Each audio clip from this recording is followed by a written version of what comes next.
Fala, meu bruxedo. Vamos começar por onde? São tantos começos e recomeços, né? É difícil de me achar no meio dessa confusão toda que sou eu. Mas esse é um projeto que eu tenho há muitos anos. É um projeto que eu nunca tive coragem de botar pra fora. Acho que talvez por medo de julgamento ou até mesmo sobre o que as pessoas vão achar. Só que esses dias eu parei pra pensar sobre quando eu envelhecer. E assim, vocês vão perceber que eu sou uma pessoa que eu penso demais.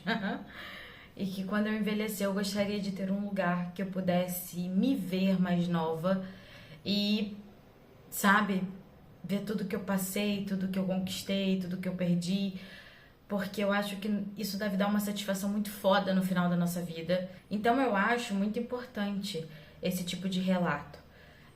Esse canal ele foi criado com a proposta, de fato, de ser um chamado para mim e para vocês, né? Que seja temporal, que no dia em que você não esteja bem, você entre no canal, selecione qualquer vídeo e ali vai ter a sua resposta, ali vai ter o carinho que você precisa ou que você busca. Não vai ser porque só a gente está envolvido com carta, com, enfim, espiritualidade e afins, mas a gente vai estar aqui falando sobre nós. O ser humano, a vida, o cotidiano, os problemas. E eu acho que é aí que entra vocês e qualquer outra pessoa. E enfim, eu tenho a fama de ser uma pessoa muito filosófica, que todos os meus assuntos são extremamente densos e complexos. E nem todo mundo tem paciência para isso. Então eu decidi falar com as pessoas que têm, vocês. E eu espero que vocês gostem desse turbilhão de coisas que eu sou, porque eu sou muitas coisas. Eu tenho muitas falhas, eu tenho muitos acertos, mas de todas as formas, assim, eu acredito que eu sou muito interessante, modéstia à parte, mas eu tô sendo sincera, eu vibro o que eu acho interessante, então automaticamente eu acabo me vestindo também dessas coisas, né?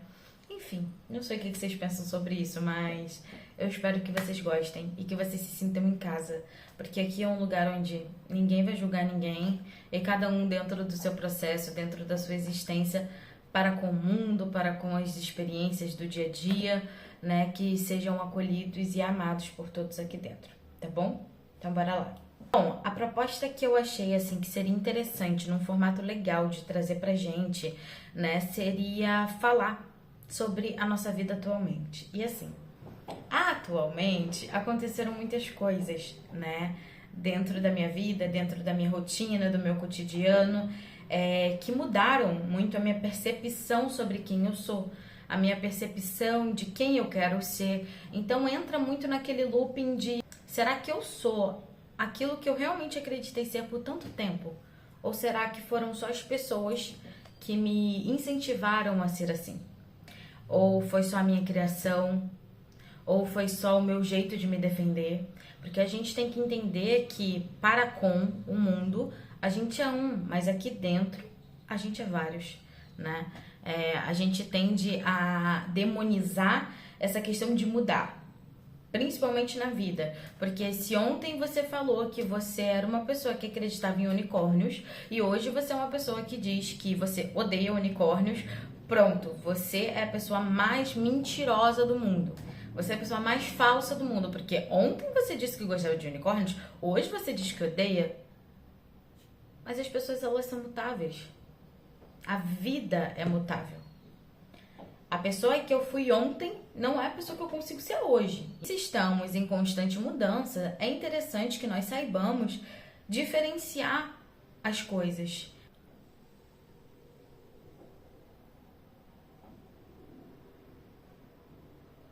E assim, eu sinto que a gente deveria resgatar muito quem a gente é. Mas quando eu digo resgatar, é de fato resgatar aquela parte que muita gente pode ter dito que era uma parte ruim de nós. E eu compreendo que, tipo, realmente, em alguns determinados aspectos, a gente realmente foi uma merda. Eu entendo isso. Mas eu acho que a parte que mais comove é a parte em que a gente era diferente. Isso é uma coisa que me bate muito nos dias de hoje, tá? Então, assim, Porque eu paro muito pra pensar nisso, que antigamente eu era uma pessoa mais feliz, eu era uma pessoa que eu me sentia melhor comigo mesma, eu era uma pessoa... Só que antigamente eu odiava a minha vida, então a gente nunca vai estar satisfeito. A gente sempre tá procurando essa questão da evolução e etc, mas será que é evolução mesmo? Será que não é ganância? E aí é onde a gente entra e as pessoas vão falar, não, mas ganância não é ruim. Ganância é ruim. Ganância pra mim é o pejorativo, sabe? Então, eu acredito muito que cada um precise voltar a si. Quando eu digo voltar a si, realmente é voltar para sua própria essência. É tentar entender quem a gente é, sem a interferência dos outros. Porque a gente se moldou como as pessoas, principalmente do nosso convívio, isso contando com família, com amigo, com, enfim, colegas de trabalho, eles esperavam que nós fôssemos. E no fim das contas, quem você esperava ser? Então são questionamentos que fazem a gente ficar confuso, né? Eu, pelo menos, fico muito confusa, assim, às vezes. Às vezes eu paro pra olhar pra minha vida e eu falo, caraca, que volta gigantesca o mundo deu. Que coisa magnífica, esplêndida a espiritualidade fez na minha vida. Mas tem vezes que eu me encontro insatisfeita. E para aquela Melina lá de trás que vivia na casa dos outros de favor, talvez essa realidade aqui ela fosse maravilhosa. Ela fosse incrível e o suficiente.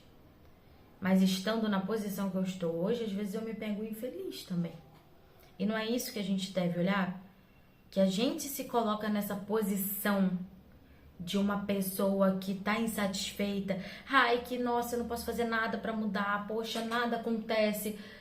Sendo que, na verdade, você tem literalmente todas as ferramentas pra você sair dessa situação. É uma situação que, de certa forma, é cômoda.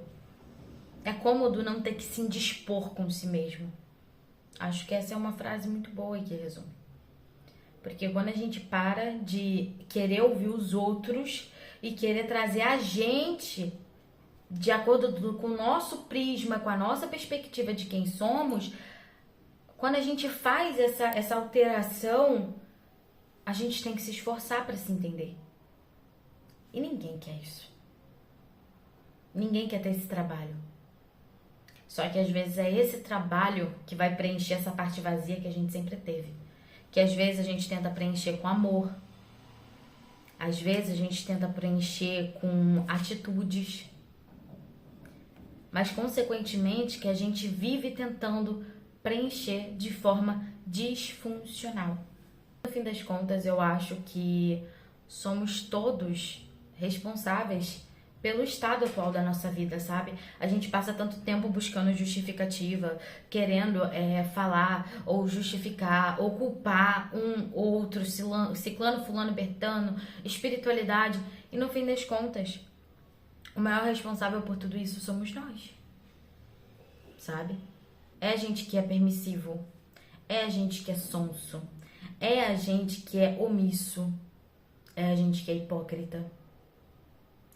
Tudo aponta pra gente, porque não tem como a gente fazer coisas iguais esperando resultados diferentes.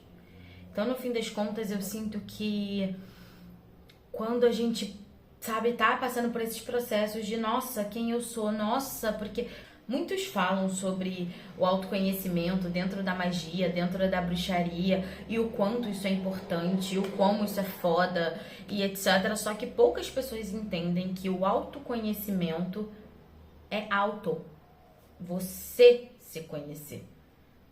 E as pessoas, naturalmente, elas procuram validação de outras pessoas para concretizarem que elas são o que são. Então, por exemplo, isso acontece muito no meu trabalho. Vocês me acompanham e vocês sabem. Às vezes, muitos clientes chegam pra mim falando, eu tô com uma intuição assim, assim, assado, eu tenho certeza que aconteceu tal coisa, ou eu tenho certeza que isso daqui tá fora do lugar, e eu só quero confirmar com vocês. Por quê? Porque é a validação. Duas opiniões, sabe, em sintonia, é muito mais forte do que uma só. E não é sobre opiniões ou potências ou fortalecimento energético, não é sobre isso. No fim das contas, é aquilo, todo mundo quer acreditar, mas ninguém quer acreditar sozinho. Isso entra muito no aspecto interessante da espiritualidade, né? Onde a gente vai falar sobre, literalmente, sobre crer. E é muito foda, porque quando alguém vira pra gente e fala assim, nossa, sua pombagira é foda, nossa, o seu Exu é incrível, a gente para e a gente sente aquele êxtase, sabe? De tipo assim, porra, que bom que meu Exu, que a minha espiritualidade foi resposta pra você. Porque é o ego que tá sendo alimentado. Mas quando é na nossa vida, a maioria das vezes a gente pensa, será que foi mesmo? Será que não foi uma coincidência? Ah, porque eu não quero ser soberba, porque eu não quero ser egocêntrica. Então, é muito mais fácil a gente acreditar em algo que diz, né, sobre a nossa vida, sobre a nossa intuição, sobre o nosso cotidiano, do que acreditar naquilo que a gente sente. Por quê? Porque você tem a validação do outro. E a validação do outro ela é muito mais forte do que a sua própria intuição, do que a sua própria certeza. E, gente, eu tô falando isso não como lição de moral, porque eu sou a pessoa mais cética do mundo. Então, eu sou uma pessoa muito, muito cética. Então, pra mim, o ceticismo é uma coisa que anda muito em conjunto com a minha fé. Porque onde não cabe o meu ceticismo, eu sei que cabe a minha fé. Mas foram anos de desenvolvimento pra trabalhar isso. Então, assim, não pensem que eu estou dizendo, tipo, ai, nossa, porque vocês são descrentes, etc. Eu também sou. Infelizmente. Mas eu também sou, eu tenho que admitir. Enfim, no fim das contas, é sobre isso. Quando a gente fala sobre crer, e antes de a gente querer crer em algo que está acima de nós, em algo que, porra, é supremo, é divino, é sagrado, a gente tem que acreditar na gente. Porque o que há de mais sagrado, se não a sua vida, se não a sua existência? Você sabe quantas possibilidades de não estar aqui existiram? E você tá. Então o divino, antes de ser algo externo, ele é interno. Antes dele ser espiritualidade externa, ele é uma espiritualidade interna. É você. É o eu. É o uno com o todo. Quando a gente entende isso, muita coisa muda na nossa cabeça. Muita coisa mudou na minha, sabe? Depois que eu parei pra perceber essas partes. E é quando a gente percebe que a gente está sempre em busca de algo que nunca chega. E algo que, desculpem, nunca vai nos satisfazer. Porque hoje eu poderia estar totalmente satisfeita com a vida que eu tenho. Vocês poderiam estar totalmente satisfeitos.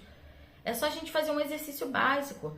Você de 10 anos atrás ia estar olhando para sua vida agora e pensando, porra, que vida maravilhosa que eu tive, que eu estou tendo? Obviamente, porque a perspectiva de que você teve lá atrás, às vezes ela é muito menor do que a perspectiva que você tem agora.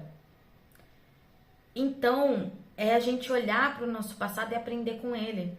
Se no nosso passado, onde a gente se achava mais bonito, onde a gente se achava mais engraçado, onde a gente se achava mais vivo, a gente, tipo assim, se achava péssimo, quem dirá hoje?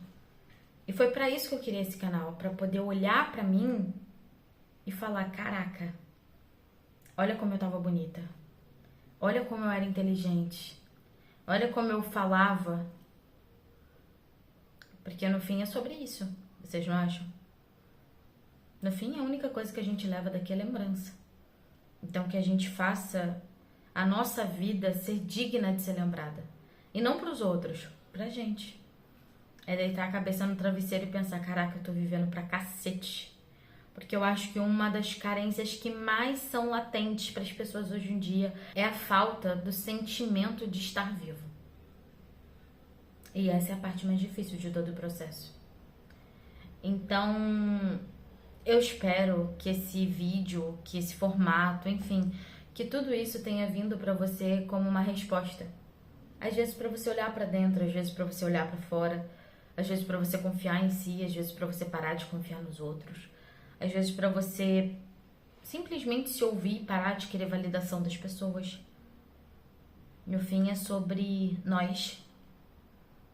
Sempre é sobre nós. Vocês conhecem, mas existe uma filosofia que diz que é a filosofia do observador. A nossa vida, ela só acontece, ela só é importante porque a gente está vendo ela. Tentem fazer isso. Em um lugar onde vocês estão cheio de pessoas. Para um minuto para observar a sua volta. Todo mundo ali é protagonista, só que da sua própria vida. Na vida deles, você é só mais um personagem. Você é só mais um figurante. Porque eles são os protagonistas. Então tudo é uma questão de observação. Quando você observa a sua colega de trabalho, você consegue ver ela sendo protagonista da vida dela. Quando você observa a sua mãe, você consegue ver ela sendo protagonista da vida dela. Quando você para de observá-las, você se enxerga como protagonista. No fim das contas, a gente não está observando nada. A gente nem sequer se vê como protagonista. Às vezes, a gente é o próprio coadjuvante da nossa vida, figurante, enfim, foda-se. Às vezes, a gente é só aquela bostinha que tá em cima da cama, deprimido, mal, triste, avacalhado. E é isso. Mas a teoria do observador é literalmente você parar e observar. Então, onde você estiver agora, para, observa. Olha a sua volta. Você é o observador. O que você vê?